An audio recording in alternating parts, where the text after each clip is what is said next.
ನಮಸ್ಕಾರ. ನಾನು ನಿಮ್ಮ ಭಾಗ್ಯನಾರಾಯಣ ಬೊಕ್ಕವರಪು. ನೀವು ನೋಡ್ತಾ ಇದ್ದೀರಿ ಸುದ್ದಿ ಸರ್ಕಲ್. ತಮಿಳುನಾಡಿನಲ್ಲಿ ಹೊಸ ರಾಜಕೀಯ ಲೆಕ್ಕಾಚಾರಗಳು ಶುರುವಾಗಿದ್ದಾವೆ, ಅದು ಸಹ ಕಾಂಗ್ರೆಸ್ ಕಡೆಯಿಂದ.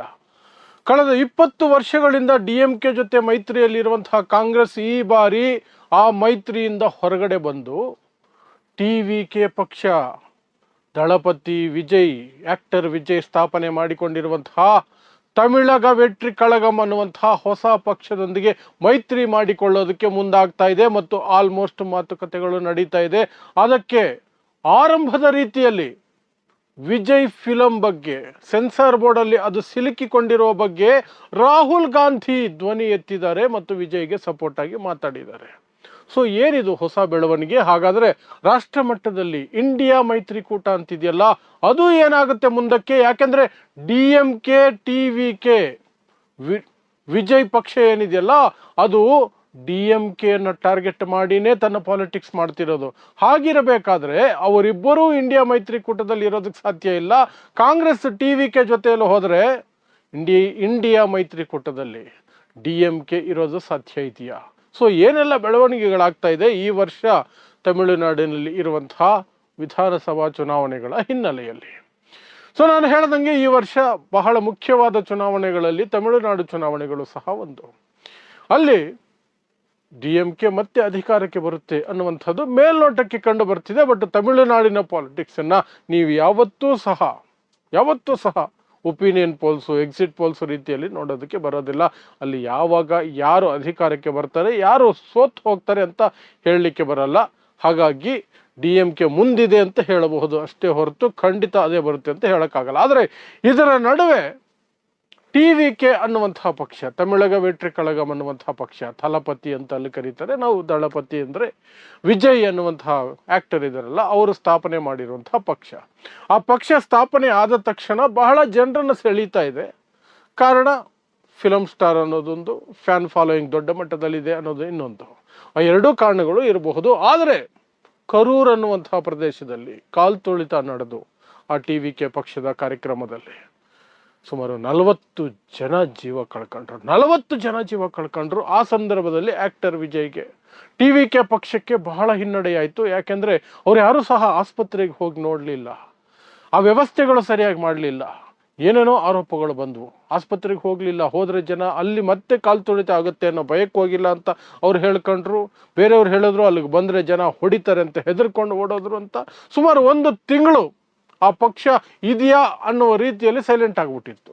ಆದರೆ ಅದರಿಂದ ಮತ್ತೆ ಪುಟಿದೆದ್ದಿದೆ. ಈಗ ಮತ್ತೆ ಕಾರ್ಯಕ್ರಮಗಳನ್ನ, ಸಮಾವೇಶಗಳನ್ನ ಮಾಡ್ತಾ ಇದೆ. ಈ ಬಾರಿ ಗ್ರೌಂಡ್ಗಳನ್ನು ಚೂಸ್ ಮಾಡ್ಕೊಂಡು ಮಾಡ್ತಿದೆ, ರೋಡಲ್ಲಿ ಮಾಡ್ತಿಲ್ಲ. ಕರೂರ್ಗಿಂತ ಮೊದಲು ಪ್ರತಿ ಶನಿವಾರ ಮತ್ತು ಭಾನುವಾರ ಯಾವುದೇ ಒಂದು ಊರಿಗೆ ಹೋಗಿ ಅಲ್ಲಿರುವಂತಹ ಜನನಿಬಿಡ ಪ್ರದೇಶಗಳಲ್ಲಿ ಸಭೆಗಳನ್ನು ಮಾಡಿಕೊಳ್ತಿದ್ರು ವಿಜಯ್.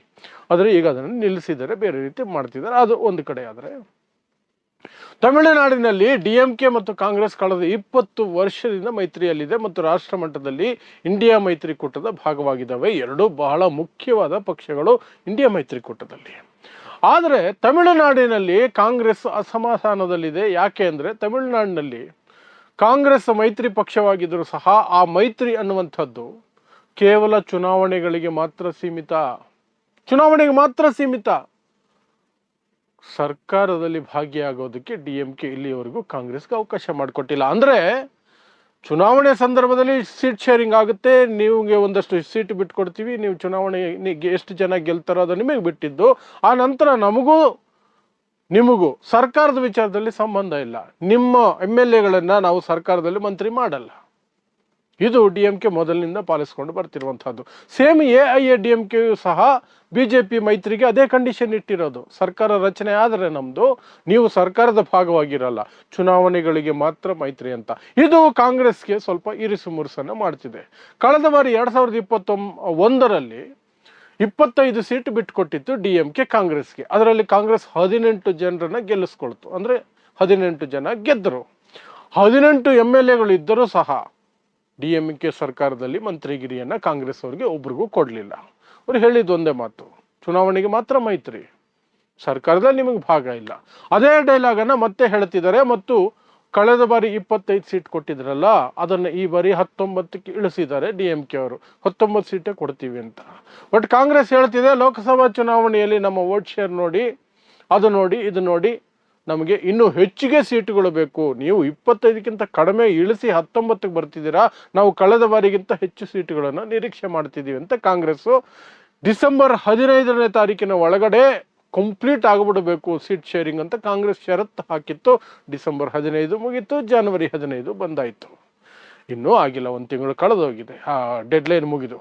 ಇನ್ನೂ ಸಹ ಸೀಟ್ ಶೇರಿಂಗು ಫೈನಲೈಸ್ ಆಗಿಲ್ಲ. ಯಾಕಂದರೆ DMK ಹೇಳ್ತಿರೋದು 19 ಸೀಟ್ನ ನಿಮ್ಗೆ ಕೊಡೋದು ಅಂತ. ಅದು 2 ಕಾರಣಗಳು. ಒಂದು, ಸರ್ಕಾರದ ಭಾಗವಾಗೋದಕ್ಕೆ ಅವಕಾಶ ಇಲ್ಲ, ಕಡಿಮೆ ಸೀಟುಗಳನ್ನು ಕೊಡ್ತಾರೆ ಅಂತ.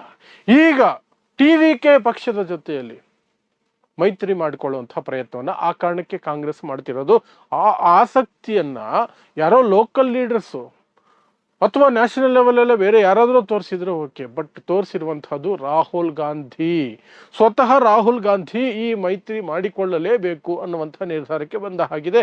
ಹಾಗಾಗಿಯೇ ವಿಜಯ್ ಫಿಲಮ್ ಏನಿದೆಯಲ್ಲ ಜನನಾಯಕನ್, ಅದು ಸೆನ್ಸರ್ ಬೋರ್ಡಲ್ಲಿ ಸಿಲುಕೊಂಡಿದೆ, ಬಿಡುಗಡೆಗೆ ಅವಕಾಶ ಕೊಡ್ತಿಲ್ಲ.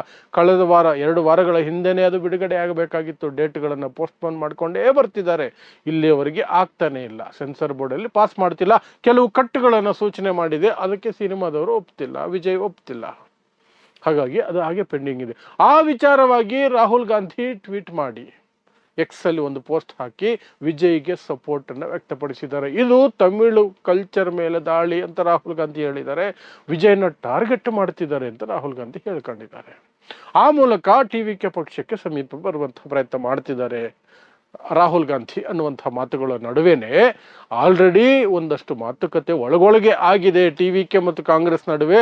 TVK 70 ಸೀಟುಗಳವರೆಗೆ ಕಾಂಗ್ರೆಸ್ ಕೊಡೋದಕ್ಕೆ ಸಿದ್ಧ ಇದ್ದಂಗಿದೆ ಅನ್ನುವಂಥ ಮಾಹಿತಿ ಬರ್ತಿದೆ. ಅದು ಎಷ್ಟು ನಿಜನೋ ಸುಳ್ಳೋ ಗೊತ್ತಿಲ್ಲ. ಆದರೆ ಒಂದಂತೂ ನಿಜ, TVK ಆರಂಭದಿಂದ ತನ್ನ ಪಕ್ಷದ ಪ್ರಾರಂಭೋತ್ಸವದಿಂದ ಇಲ್ಲಿಯವರೆಗೆ ಅಟ್ಯಾಕ್ ಮಾಡ್ತಿರೋದು DMKನೇ ಅಟ್ಯಾಕ್ ಮಾಡ್ತಿರೋದು. ಯಾಕಂದ್ರೆ ಅದು ರೂಲಿಂಗ್ ಪಾರ್ಟಿಯಲ್ಲಿ DMKನೂ ಅಟ್ಯಾಕ್ ಮಾಡ್ತಿದ್ದಾರೆ. ಕೇಂದ್ರದಲ್ಲಿ ಮೋದಿ ಸರ್ಕಾರವನ್ನು ಸಹ ಒಂದು ಮಟ್ಟಕ್ಕೆ ಅಟ್ಯಾಕ್ ಮಾಡ್ತಿದ್ದಾರೆ. ಆದರೆ ರಾಜ್ಯದಲ್ಲಿ DMK ಸರ್ಕಾರವನ್ನು ಹಿಗ್ಗಮಗ ಅಟ್ಯಾಕ್ ಮಾಡ್ತಿದ್ದಾರೆ. ಯಾಕಂದರೆ ಅದೇ ಮೇನು ಅವರಿಗೆ. ಅಲ್ಲಿ ತಾನೇ ಚುನಾವಣೆಗಳಿರೋದು, ಅಲ್ಲಿ ತಾನೇ ಅವರು. ಆದರೆ AIADMK ಅಂತ ಇನ್ನೊಂದು ಪಕ್ಷ ಇದೆಯಲ್ಲ, ಅದನ್ನು ಅವ್ರಿಗೆ ಗಣನೆಗೆ ತಗೊಳ್ತಿಲ್ಲ TVK. AIADMK ಲೆಕ್ಕಕ್ಕೆ ಇಲ್ಲ. ಏನಿದ್ರು ಫೈಟ್ DMK ಮತ್ತು TVK ನಡುವೆನೆ ಅನ್ನುವಂಥ ಘೋಷಣೆಯನ್ನು ವಿಜಯ್ ಹೇಳ್ಕೊಂಡು ಓಡಾಡ್ಕೊಂಡಿದ್ದಾರೆ. ಅದು ಒಂದು ಕಡೆ. ಆದರೆ ಈಗ DMK ಸಿಟ್ಟು ಮಾಡಿಕೊಳ್ಳುತ್ತೆ, 100% ಸಿಟ್ಟು ಮಾಡಿಕೊಳ್ಳುತ್ತೆ. ನಮ್ಮನ್ನು ಟೀಕೆ ಮಾಡ್ತಾ ಓಡಾಡ್ಕೊಂಡಿರುವಂಥ ಪಕ್ಷಕ್ಕೆ ಅದರ ಜೊತೆಗೆ ಹೋಗಿ ಮೈತ್ರಿ ಮಾಡಿಕೊಳ್ಳೋ ಪ್ರಯತ್ನ, ಅದನ್ನು ಹೊಗಳುವ ಪ್ರಯತ್ನ, ಅವ್ರಿಗೆ ಸಪೋರ್ಟ್ ಮಾಡೋ ಪ್ರಯತ್ನ ಕಾಂಗ್ರೆಸ್ ಮಾಡ್ತಾ ಇದೆಯಲ್ಲ. ಹಾಗಾದರೆ ನಾವು ಕಾಂಗ್ರೆಸ್ ಜೊತೆ ಯಾಕಿರಬೇಕು ಅನ್ನುವಂಥ ಪ್ರಶ್ನೆ DMKಗೂ ಬರುತ್ತೆ. TVK ಜೊತೆ ಒಪ್ಪಂದ ಆದರೆ ಕಾಂಗ್ರೆಸ್ ಸ್ವತಃ ತಾನೇ DMKಯಿಂದ ಹಿಂದೆ ಸರಿದು ಬಿಡುತ್ತೆ ಅಥವಾ ದೂರ ಸರಿದು ಬಿಡುತ್ತೆ. ಆ ಸನ್ನಿವೇಶದಲ್ಲಿ ಆಲ್ ಇಂಡಿಯಾ ಲೆವೆಲಲ್ಲಿ ಇಂಡಿಯಾ ಮೈತ್ರಿಕೂಟ ಸಹ ಛಿದ್ರ ಆಗುವಂಥ ಎಲ್ಲ ಸಾಧ್ಯತೆಗಳಿದೆ. ಆಲ್ರೆಡಿ ಛಿದ್ರನೇ ಆಗಿರೋದು. ಅದರಲ್ಲಿ ಕೇಜ್ರಿವಾಲ್ ಪಕ್ಕಕ್ಕೆ ಹೋದರು, ಮಮತಾ ಬ್ಯಾನರ್ಜಿ ಪಕ್ಕಕ್ಕೆ ಹೋದರು. ಇನ್ನೇನು ಸುಮ್ಮನೆ ಅವರು ಇದ್ದಾರೆ ಅಂದರೆ ಇದ್ದಾರೆ, ಒಂದು ಲೇಬಲ್ ಇದೆ ಅಷ್ಟೇ, ಇಂಡಿಯಾ ಮೈತ್ರಿಕೂಟ ಅಂತ. ಆದರೆ 2024 ಲೋಕಸಭಾ ಚುನಾವಣೆಯಲ್ಲಿ ಆ ಇಂಡಿಯಾ ಮೈತ್ರಿಕೂಟ ಅನ್ನುವಂಥದ್ದೇನಿತ್ತಲ್ಲ, ಒಳ್ಳೆ ಪರ್ಫಾರ್ಮೆನ್ಸ್ ಮಾಡಿತ್ತು. ಆಲ್ಮೋಸ್ಟ್ ಮೋದಿ ಸರ್ಕಾರವನ್ನು ಬೀಳಿಸ್ಬಿಟ್ಟಿತ್ತು. ಇನ್ನೊಂದು 20 ಸೀಟ್ ಆ ಕಡೆ ಈ ಕಡೆ ಆಗಿದ್ದಿದ್ರೆ ನರೇಂದ್ರ ಮೋದಿ ಮುಗಿದೋಗ್ತಿತ್ತು ಅವರ ಆಡಳಿತಾವಧಿನೇ. ಆ ಮಟ್ಟಕ್ಕೆ ಹೋಗಿತ್ತು. ಅಂತಹ ಒಂದು ಮೈತ್ರಿಕೂಟ ಈಗ ಇನ್ನೊಂದು ಇಕ್ಕಟ್ಟಿಗೆ ಸಿಲುಕೊಂಡಿದೆ ಬಿಕಾಸ್ ಆಫ್ ತಮಿಳುನಾಡು.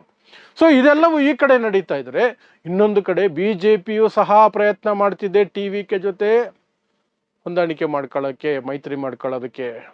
ಸೊ ಅದು ಸಹ ಇಂಟ್ರೆಸ್ಟಿಂಗ್ ಆಗಿರುತ್ತೆ. ಆದರೆ TVK ಆರಂಭದಿಂದಲೂ ಸಹ ಹಿಂದಿ ಹೇರಿಕೆ ವಿಚಾರವಾಗಿ, ಹಿಂದುತ್ವದ ವಿಚಾರವಾಗಿ, ಕೋಮುವಾದದ ವಿಚಾರವಾಗಿ BJPಯನ್ನು ಟೀಕೆ ಮಾಡಿಕೊಂಡೇ ಬರ್ತಿದೆ. ರಾಜ್ಯಗಳಿಗೆ ತೆರಿಗೆಯಲ್ಲಿ ಮೋಸ ಆಗ್ತಿದೆ ಅಂತ ಕೇಂದ್ರ ಸರ್ಕಾರವನ್ನು, ಮೋದಿ ಸರ್ಕಾರವನ್ನು TVK ಟೀಕೆ ಮಾಡಿಕೊಂಡೇ ಬರ್ತಿದೆ. ಹಾಗಾಗಿ BJP ಜೊತೆ TVK ಹೋಗುವ ಸಾಧ್ಯತೆಗಳು ಬಹಳ ಬಹಳ ಕಡಿಮೆ. ಆದರೆ ಕರೂರು ಕಾಲ್ ತುಳಿತದ್ದು ಏನು ಪ್ರಕರಣ ಇದೆಯಲ್ಲ, ಅದು CBI ಅಡಿಯಲ್ಲಿದೆ. ಅದು BJP ಸರ್ಕಾರದ ಅಡಿಯಲ್ಲಿ ಬರೋದು. ಅಲ್ಲಿ ಏನಾದರೂ ಲೆಕ್ಕಾಚಾರಗಳು ತಪ್ಪಿದ್ರೆ ವಿಜಯ್ಗೆ, ಆಗ ವಿಜಯ್ ಏನಾದರೂ ಭಯ ಪಡ್ಬೋದೇನೋ, ಶರಣಾಗ್ಬೋದೇನೋ. ಬಿಟ್ಟರೆ ಸೈದ್ಧಾಂತಿಕವಾಗಿ ಬಿಜೆಪಿ ಜೊತೆ ಹೋಗುವ ಯಾವ ಸಾಧ್ಯತೆಯೂ ಟಿವಿಕೆಗಿಲ್ಲ, ವಿಜಯ್ಗಿಲ್ಲ. ಆದರೆ ಕಾಂಗ್ರೆಸ್ ಜೊತೆ ಹೋಗುವ ಸಾಧ್ಯತೆಗಳು ಇದ್ದೇ ಇರ್ತವೆ. ಹಾಗಾಗಿ ಈಗೇನೋ ಒಂದು ಮಾತುಕತೆ ನಡೀತಿದೆಯಂತೆ. ಅದು ಎಷ್ಟು ಮಟ್ಟಕ್ಕೆ ಹೋಗುತ್ತೆ, ಎಲ್ಲಿ ಹೋಗುತ್ತೆ, DMK ಜೊತೆ ಸಂಬಂಧವನ್ನು ಕಾಂಗ್ರೆಸ್ ಕಳೆದುಕೊಂಡ್ಬಿಡುತ್ತಾ, ಇದು ಇಡೀ ರಾಜ್ಯದ ಅಂದರೆ ತಮಿಳುನಾಡು ರಾಜ್ಯದ ಮೇಲೆ ಮತ್ತು ಇಡೀ ದೇಶದ ಪಾಲಿಟಿಕ್ಸ್ ಮೇಲೆ ಯಾವ ರೀತಿಯಾದಂತಹ ಪ್ರಭಾವವನ್ನು ಬೀರುತ್ತೆ ಅದನ್ನು ಮುಂದಿನ ದಿನಗಳಲ್ಲಿ ನೋಡಬೇಕು. ಏನೇ ಆಗಲಿ ಕಾಂಗ್ರೆಸ್ ಮತ್ತು DMK ನಡುವೆ ಈಗ ಒಂದಷ್ಟು ಕೋಲ್ಡ್ ವಾರ್ ಅಂತೂ 100% ನಡೀತಾ ಇದೆ. ಇದಿಷ್ಟು ತಮಿಳುನಾಡಿನಿಂದ ಬರ್ತಿರುವಂತಹ ಮಾಹಿತಿ. ಸೊ ಇದರ ಬಗ್ಗೆ ಏನೇ ಬೆಳವಣಿಗೆಗಳಿದ್ರೂ ಸಹ ಮುಂದಿನ ದಿನಗಳಲ್ಲಿ ನಿಮಗೆ ತಿಳಿಸುವಂತಹ ಪ್ರಯತ್ನವನ್ನು ನಿರಂತರವಾಗಿ ಮಾಡ್ತಾನೆ ಇರ್ತೀನಿ. ಸೊ ಇಂತಹದ್ದೇ ವಿಶೇಷ ಸುದ್ದಿಗಳಿಗಾಗಿ ನೋಡ್ತಾ ಇರಿ ಸುದ್ದಿ ಸರ್ಕಲ್. ನಾನು ನಿಮ್ಮ ಭಾಗ್ಯನಾರಾಯಣ ಬೊಗವರಪೋ.